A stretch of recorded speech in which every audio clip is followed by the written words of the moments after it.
Thank you for that kind introduction, Linda.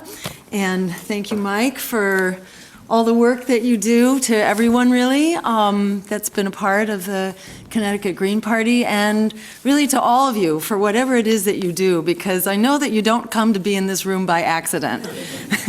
It's a very special test of character that you have found your way here. And I want to thank you and congratulate you for creating this movement that has brought us to where we are right now. And I really see the Green Party and our campaign as very much just a part of that movement. The real engine of social change and transformation is always a movement. It's a social movement, whether the abolition movement or the labor movement or the women's movement. It is a social movement which is really the driver. And I very much see politics and electoral endeavors as a voice of that movement. The real engine is the movement, but it's really important that it have a voice. In the words of Frederick Douglass, power concedes nothing without a demand. It never has and it never will. And if we don't stand up and make that demand in the political arena, we will be steamrolled. And all the work that we do, all the struggle in the streets, in workplaces, in colleges and universities, it will all be kind of, sidelined and dismantled if we don't also struggle in the halls of power. So I congratulate you for being a part of that struggle and taking us to where we are now, which is such an amazing historic moment where this struggle for democracy and justice really is sweeping the planet and sweeping the nation, from the Black Lives Matter to the movement to cancel student debt, to the movement against these wars on terror that know no end, the pipeline blockades, the living wage campaigns, the list goes on. There's a very powerful movement. And that movement comes very much in response to this moment of crisis that we're in. And, that crisis really encompasses all walks of life, our economy, our ecology, peace, and democracy. We're really in a moment of very deep and convergent crisis, and it's very important that we fight back. I think the critical thing is that fight back has to happen in a political party that actually supports that fight. There are other campaigns out there right now, that are driving towards that revolution. But the question we have to ask is, can you have a revolution inside of a counter-revolutionary party?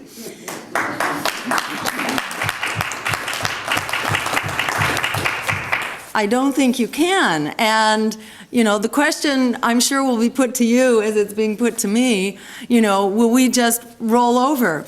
In the event that the Sanders campaign actually gains the nomination, which is highly unlikely for reasons we can talk about. The Democrats have a kill switch that they have effectively used against rebel candidates for the past many decades, whether it's superdelegates or Super Tuesdays or smear campaigns and fear campaigns like they used for Howard Dean. Anybody remember the Dean scream? Yeah, so, same thing for Jesse Jackson, who had actually won 12 major primaries in Midwestern states. So a campaign that had a big head of steam, they were also capable of taking down. So it's the overwhelming likelihood. So this is not the time to pledge allegiance to a political party that at its very best supports a military budget that is bankrupting us financially and morally. And let me just say a word about that. People probably know in this room how much we spend, what portion of our discretionary budget is being spent on the military, these wars for oil that are doing us so much good. 54%, basically. So it's the majority of the discretionary budget. But what I didn't know until just the other day when I actually looked it up is how big is the next biggest priority in the budget? Does anybody know that? Well, it turns out after 53, 54% for the military, the next biggest thing is 7%. And there are a whole bunch of little 7% expenditures. But it tells you basically our entire discretionary budget is really devoted to this empire building, this military, which is so harmful to the cause of security for everyone around the world, including us. So this is not the time to pledge allegiance to a party under the best of circumstances, even with the Sanders campaign, who does not challenge that military budget, has not said a peep about that in the course of this campaign.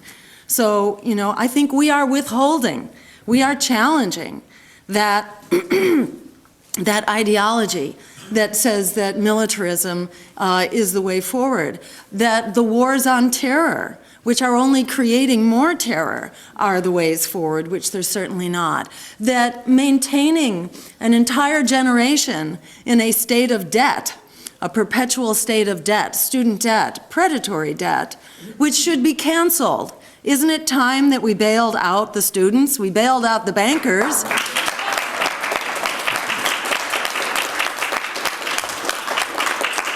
We bailed out the bankers who got us into this mess to the tune of now supposedly $16 trillion in bailouts, in basically free money, cheap loans, et cetera, that have been used to scoop up the bad debt of the bankers and big finance. So to bail out the students, it would be $1.3 trillion, which is tiny compared to what we've been spending on the crooks who got us into this mess. They should be put in jail, and the students should be liberated from debt. That's how that ought to go. On education, the Democratic Party, and including the Sanders campaign, support privatization and an agenda of high-stakes testing.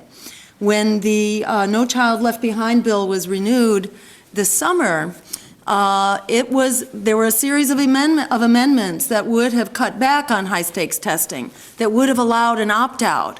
And the entire Democratic Party, including its progressive leadership, all voted against those amendments that would have restricted high-stakes testing, that would have restricted privatization.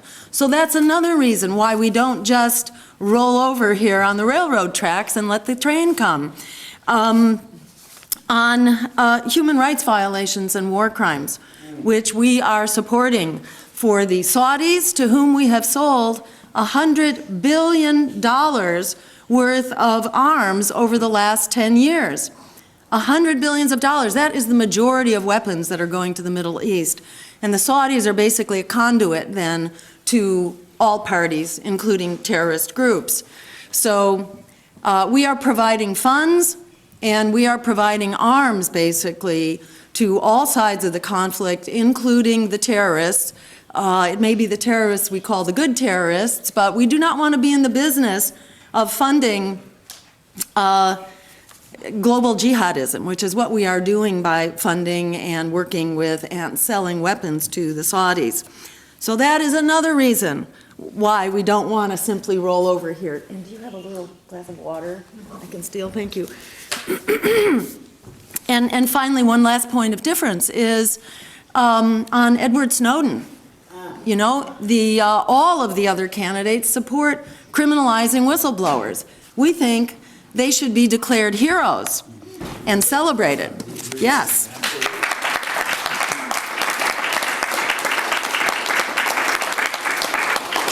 So I just wanted to clarify right off the bat, you know, why we're here today and why we are not going away. And, you know, it's clear that we are in a state of emergency.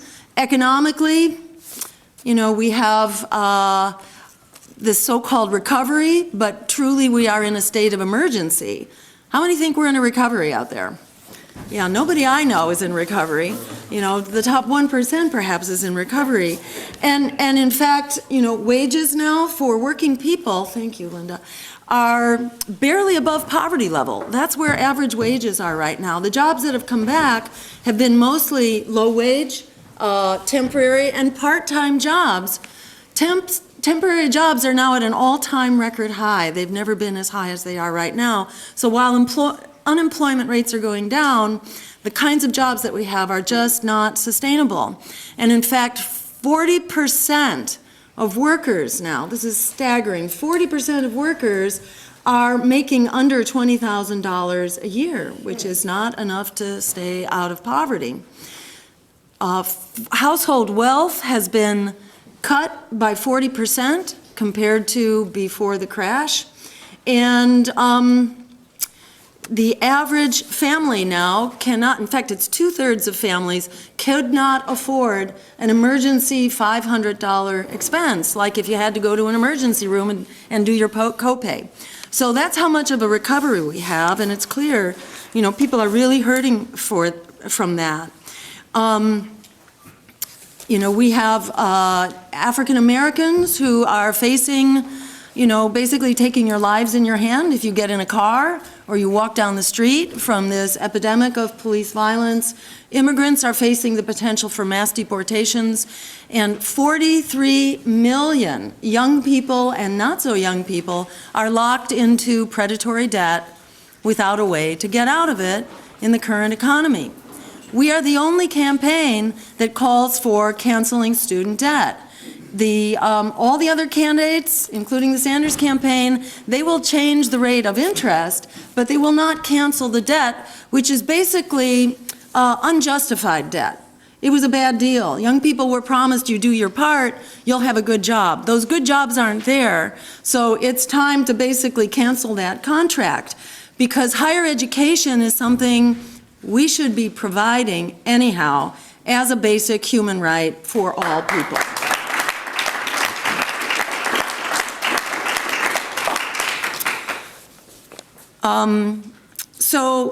Clearly what people are facing is a series of crises right now.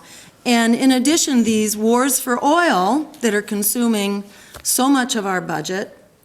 In fact, the cost of these wars for oil, anybody know what it's come to over the past 15 years? It's $6 trillion, basically, according to several major academic studies.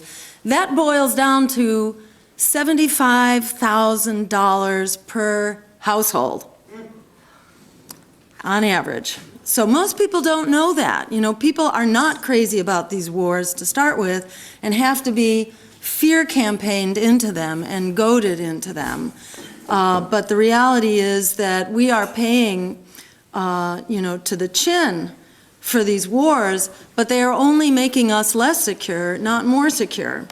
And in fact, we've not only paid the $6 trillion, tens of thousands of American soldiers have been killed or maimed, and we have actually killed over 1 million people in Iraq alone, not winning us the hearts and minds of people in the Middle East and around the world. And what do we have to show for it? Nada. Failed states, mass refugee migrations, an absolute crisis, 60 million people who are basically fleeing war and poverty, largely as a consequence of U.S. policies. In the last year alone, 60 million people. This is absolutely staggering. It's a humanitarian disaster. It is tearing the European Union apart at the seams and causing an incredible refugee crisis in this country. And let me say, for those who say, well, we've got a refugee crisis, we got to fix it. The way to fix it is to stop causing it. Yes,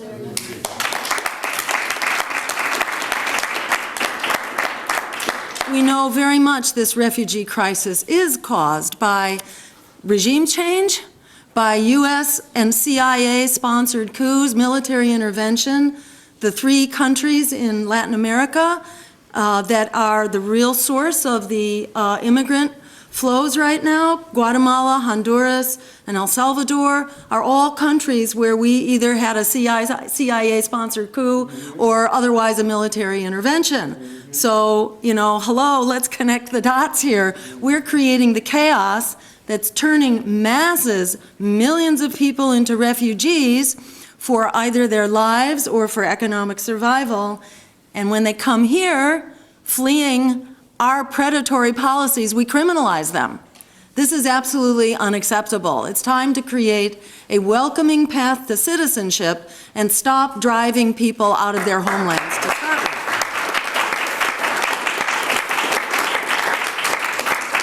And one other thing that this this war on terror, war for oil, whatever you want to call it, U.S. foreign policy. Another thing that it has created, besides the failed states, the refugee flows, it has made the terrorist crisis far worse. Remember, this goes back to Afghanistan in the 1970s, when the CIA and the Saudis collaborated to make trouble for the Russians, who were there kind of messing with Afghanistan because we were doing the same thing. So, it's this kind of cloak and dagger foreign policy that goes way back. We and the Saudis got together and created global jihadism, basically, and helped the Mujahideen establish a global resistance to Russia. So it was U.S. funds and weapons, along with the Saudis, that provided training, and we created an international jihadi force. And what came out of that? Well, out of that, you got Al-Qaeda, which was initially a local force, but after these recent wars, it is now a global force. And it has a gazillion offshoots in every area of the world, basically. And you have the Taliban in Afghanistan, which are far more powerful and control more territory today than they did when we first started throwing weapons into this 15 years ago. And actually, even from before then as well. So this policy is an incredible catastrophe, and it is absolutely incomprehensible that all of the other presidential candidates, other than the Greens, are basically calling for more of what has created this unbelievable disaster. So it's time for us to say enough of this cycle of violence. We're actually calling for a peace offensive, not just, throwing up our hands and walking away, but actually undoing the damage that we have actively been causing. So that means we stop selling arms to all parties in the Middle East. How about a weapons embargo to the Middle East?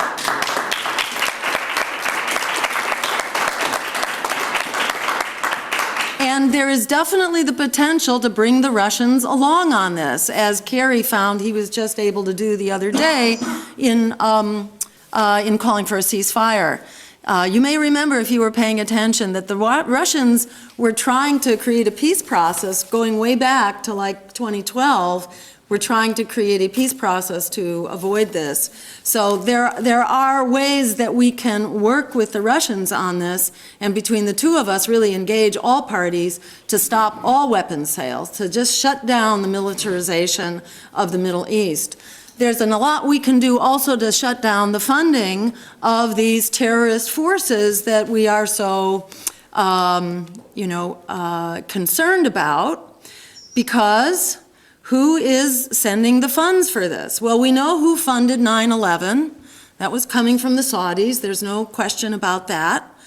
And it turns out that the Saudis, we say that we've been telling them to clean up their act. They have not cleaned up their act. And some of the Secretary of State cables that were leaked by WikiLeaks have Hillary Clinton basically saying as much herself, that the Saudis are still the major funders of terrorism around the world. The New York Times just ran an investigative article about this on January 23rd, if you want to check it out, about how the Saudis are funding terrorism and how they are funding the war in Syria. They are basically funding the rebels. We are arming them through the Saudis, to whom we basically sell all these weapons. So we've got this game going where we're playing both sides. Whether it's intentional or whether it's just inadvertent, we're kind of throwing, using a flamethrower here on the Middle East. So we can shut down this war. We can stop ISIS in its tracks by ending the funding and arming of ISIS and related terrorist groups.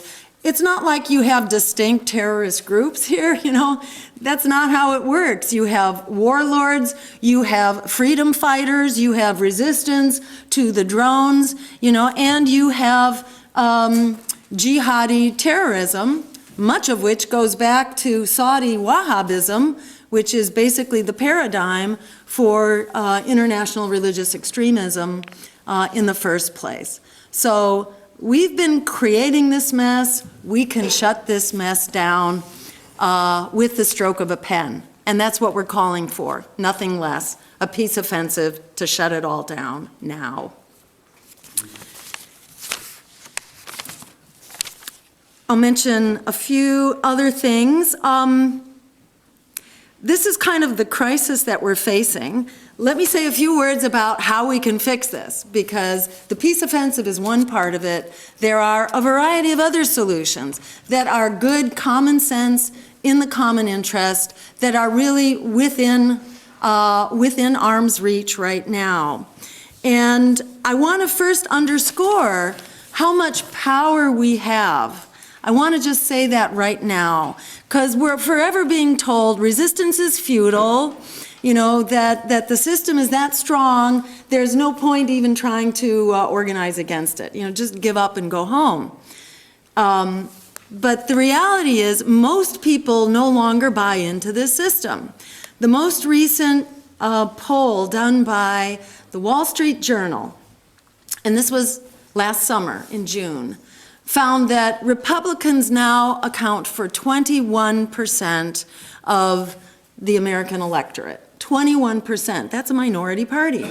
Democrats account for 29%, but 50%, which is the plurality, it's the biggest portion of the vote, it's almost a majority, 50% have divorced them both and do not identify with either Democrats or Republicans. Other polls show that almost 60% of people are begging for an independent political force, not Democrat, not Republican. So there's a huge force out there, and we're seeing that, in fact, in this election right now, because the two leading candidates in the last primary and, you know, headed that way nationally are people who are outsiders in those two parties, Donald Trump and Bernie Sanders. Neither of them belong to these parties. They are real outsiders, and the parties are also terrified at the prospects that they might potentially have a shot at the nomination. So, you know, what happened in New Hampshire is this. The largest block of voters in New Hampshire is also independent. It's 40% of registered voters in New Hampshire who are independent. But are independents allowed a voice in the primary? No. The way the rules work in New Hampshire, you cannot participate in the primary unless you've already won a substantial amount of the vote. It basically is a grandfathering in law. So it's made to look from the very start like there is no independent voice, and they rely on suppressing that voice. And I have to just tell my political awakening really happened in the first televised debate that I was ever allowed to participate in. This was back in 2002 when I was tricked into running for office for the first time, having no idea what I was getting into. But it was like a shock. It was just a shock to see how responsive people were to our message all across the political spectrum, because people who are too busy to pay attention to the details, they can smell a rat. You know, and we in the Green Party were definitely not a rat. We didn't dress like a rat. We didn't talk like a rat. You know, we didn't have the shiny shoes like a rat. And so there was real interest in our campaign. We were able to fight our way into a televised debate because huge crowds were turning out and basically at the top of their lungs were shouting for open debates. So finally they opened up a debate, and I was allowed in, along with several other independent candidates. It took place in a television studio, so there was no live audience, but the ideas I put forward, like we've been talking about today, went over like a lead balloon, you can be sure, among the candidates and the moderator. But when we walked out and the debate was over, I was mobbed by the press, who told me that I had won the debate on the instant online viewer poll. I think you were there, weren't you there? I mean, it's like we were so shocked. What's that? Against Mitt Romney, yes, I should say. But we were shocked because I walked out of the debate thinking, oh, well, I tried.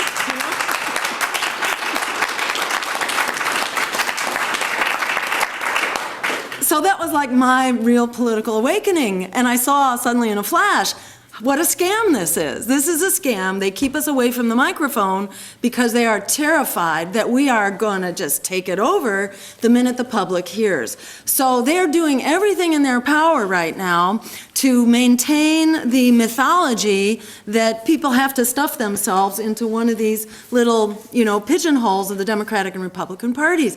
And we're seeing in Bernie's campaign, there's an incredible momentum right now for revolutionary, transformative change. But that's not going to happen in a counter-revolutionary party. People are going to wake up to that. And whether that's because Bernie gets trounced, which is likely, highly likely, or even if he wins, he will, the Democratic Party will force him to be another Obama. And people will be very bitter. It will be another wake-up moment. And then they'll use Elizabeth Warren, in the next race. But, this goes on, and it's been going on for as long as we've been paying attention, and since, long before that. This is how the system works. But in the meantime, we have, a thing like the internet, and, we're able to communicate and educate ourselves and educate each other, and meanwhile, the neoliberal, elite, the oligarchy, is continuing to drive us into the ground. And while they may give a few concessions, even if Bernie was able to win, we might improve Social Security. We might reduce the interest rate on student debt. But we're not going to change the military budget. He's not challenging that. He's a big supporter of the F-35 weapon system, which has cost almost $1 trillion already. This is like an obsolete Cold War era weapon system that's detectable with World War II level radar.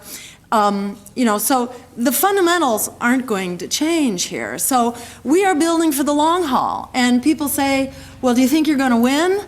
And my response to that, and I encourage you to use this, is I'm not holding my breath, but I'm not ruling it out. Stranger things have happened, like when New Orleans fell into the ocean, This is the age of the black swan right now. Very shocking and unexpected things are happening. And, I think we should not allow ourselves to be talked into powerlessness. It's important to recognize we have the power, not only because we are the political surge of the moment, that is political independence, which is ready to break away, but consider the fact that there are 43 million young people and not so young people, because it's moving up generations right now, Gen Xers and so on, who are locked in debt, who are really indentured servants who have no way forward. Now, here's the bottom line. 43 million young people is enough to win a three-way presidential race. Don't forget that number. And if you had to pick one demographic out there that's really good at self-organizing, what is it, okay? It's young people, especially young people who are in debt, who are also on Facebook and on Twitter and are highly networked and can get the word out. And what's the word? The word is this. If you want to cancel your debt, you can do that basically by checking the green box on the ballot on November 8th of 2016. So come out and bring everybody you know and your families and everyone who's in debt. Because if we mobilize a revolt of student debt, we can effectively cancel that debt on November 8th of 2016. And I have yet to find the young person who learns about that, who doesn't become a missionary for this campaign. So it's actually, not that far-fetched, to think that we, in fact, could even win this race. But I think it's really important not to get too fixated on the date of our win. We are going to win because the forces are aligned right now. For oligarchy, it is doing its thing. It has control over those two parties, which are funded by predatory banks, by fossil fuel giants, and by war profiteers. So whether the concern is student debt or whether the concern is the climate, and if you look at Bernie's and Hillary's climate plans, they're not that different. They're both talking 80% 80% renewable energy by 2050, which is not enough. We have an emergency, and we need to declare this emergency.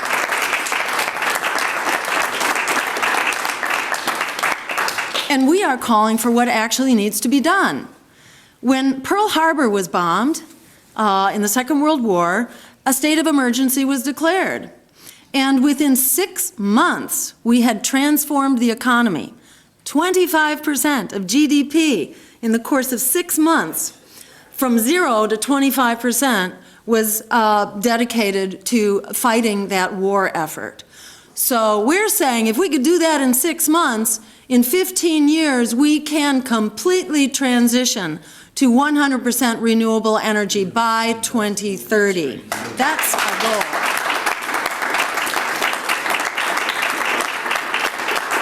And in doing that, we can also cure the emergency of the economy, because we're calling for a Green New Deal, like the New Deal that got us out of the Great Depression.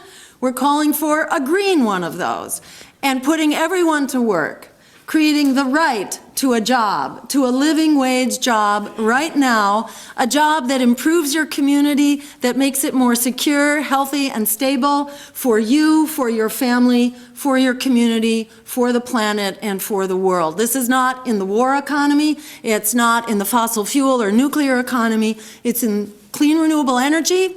It's in sustainable and organic local food systems, which we desperately need as well.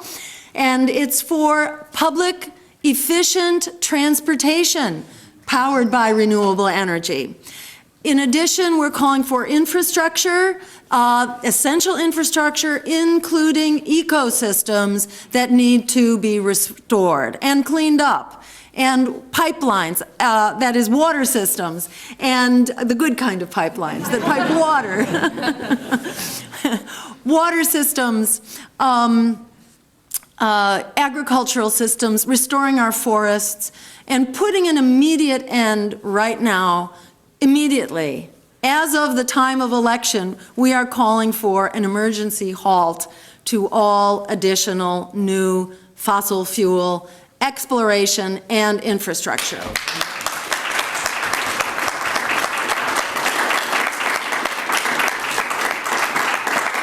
So we say no, not only to the burning of fossil fuels, but importantly to their extraction as well. Because we've used those numbers, you know, there's lies, damn lies, and statistics, as the saying goes. So we use the numbers to cover up a world of evil here by saying, you know, well, our emissions are going down mainly because we are externalizing them by not reporting our extraction. We're making emissions possible by this massive explosion of extraction that's taken place under the Democrats and under Barack Obama. So those are some of the ways that we can solve this. And I want to drive home that 43 million is enough to win the race. Don't forget that, you know, and spread the word. And I think we have some flyers here, the student flyers, yes, which I regard actually as our most important flyer, because that's really where the power comes. It's in fighting debt, it's in mobilizing that generation, and social transition has always been led by the younger generation. So it's not coincidence that the younger generation is basically got their hands tied behind their backs right now, working 3 part-time jobs, trying to keep a roof over their head, and trying to pay the debt back. So it's critical to liberate young people from that debt, not only so they can come out and vote, but we need that energy, we need that generational energy to re-envision what our future looks like and to help lead the way. So for all those reasons, I encourage you to take the student debt flyer. I know I have some in the car if you don't find them, John. Yeah, I don't know if I have enough for everybody, but... Okay, great. Yeah, you could pass those. I know I have more. Okay. Great, all right. And by the way, you can also download the flyers from our website, jill2016.com. All the files are there on the resources page, so you can pass them around. We're also setting up campus chapters for the campaign, so-called Young Greens Rising, both in colleges, in community colleges, at trade schools, and also at high schools, because so many people cannot afford to go to college now because they can't afford to take on the debt. So these are really important places to organize as well. So encourage people to spread the word, to get on our website, get on our Facebook page, especially because that's where word really gets out, and sign up on our volunteer list, because we are hiring, in fact. So if there are people out there who have, who are interested in seriously committing to this work, we finally have a little bit of money. We did make matching funds. Thanks to your help.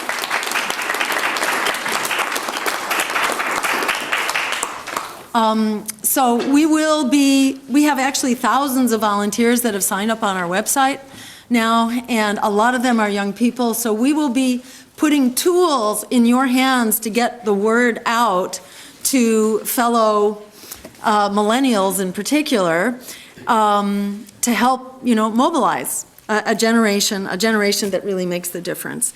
Let me just say a couple other words about our agenda here, because it has enormous support.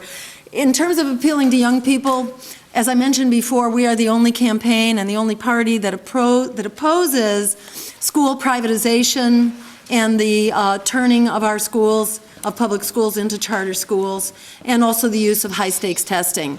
We support reviving public education, fully funding it, and teaching to the whole student for lifetime learning, not dumbing people down with high-stakes testing. And I might add, not only dumbing them down, but driving them down the school-to-prison pipeline and using these exams as an excuse to attack teachers, to demonize teachers, and using them as an excuse to close schools and privatize schools. So,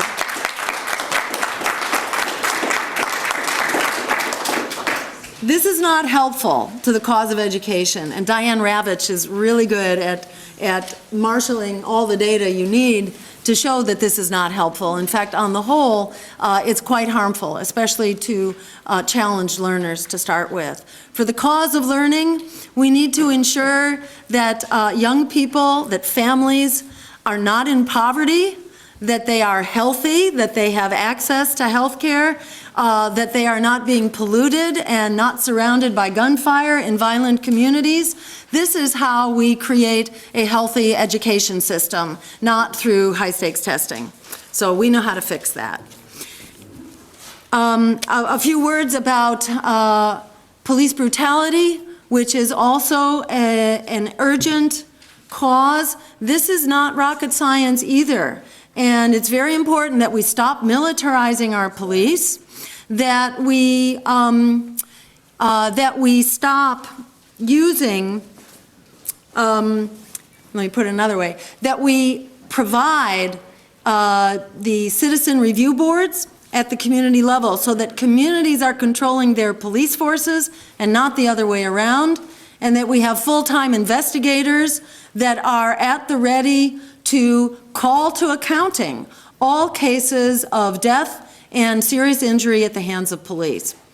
There's been enough of a free ride going on here, so it's time to put an end to that. In addition, we need racial justice not only in policing, but also in the courts, in the prison system, and in the economy as well. All of those things have to be addressed. So another very important step forward is to put an end to the racist war on drugs, which is criminalizing people where, in fact, substance abuse should be treated as a public health problem and not as a criminal issue. So if science were used, for starters, marijuana and hemp would not be regulated substances, and if we had the good fortune of turning the White House into a greenhouse, and I had the honor to serve, one of our other first moves would be to actually use science and instruct the Drug Enforcement Agency to regulate drugs according to science rather than to some kind of wacky mythology, and to take marijuana and hemp off of that list so that they are not illegal.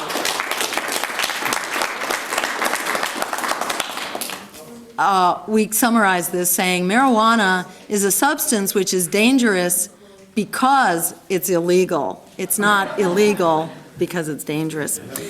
I've talked about foreign policy plenty, so I'll just wrap up here saying that, you know, we can have a world and an America that actually works for all of us. In fact, we can't have an America that works for us unless there's also a world that works for all of us.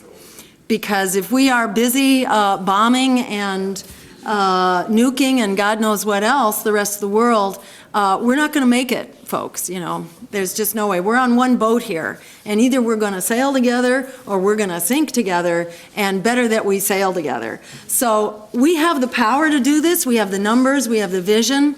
This is the world that we can create, not inside of political parties that are funded by predatory banks and fossil fuel giants and war profiteers. This is why we need to stand up with the politics of courage. And that means voting for our deeply held beliefs, not against our greatest fears. That politics of fear has a track record.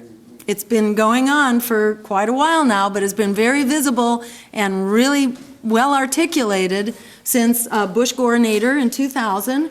And that politics of fear that told you you didn't dare vote for the candidate you wanted, because, why? Because you were worried that we would have expanding wars, that we would be, demonizing our teachers, we'd be attacking public schools and defunding them, we would be deporting immigrants, we would be offshoring our jobs, we would be massively bailing out Wall Street. Well, it turns out that politics of fear delivered everything we were afraid of. All the reasons.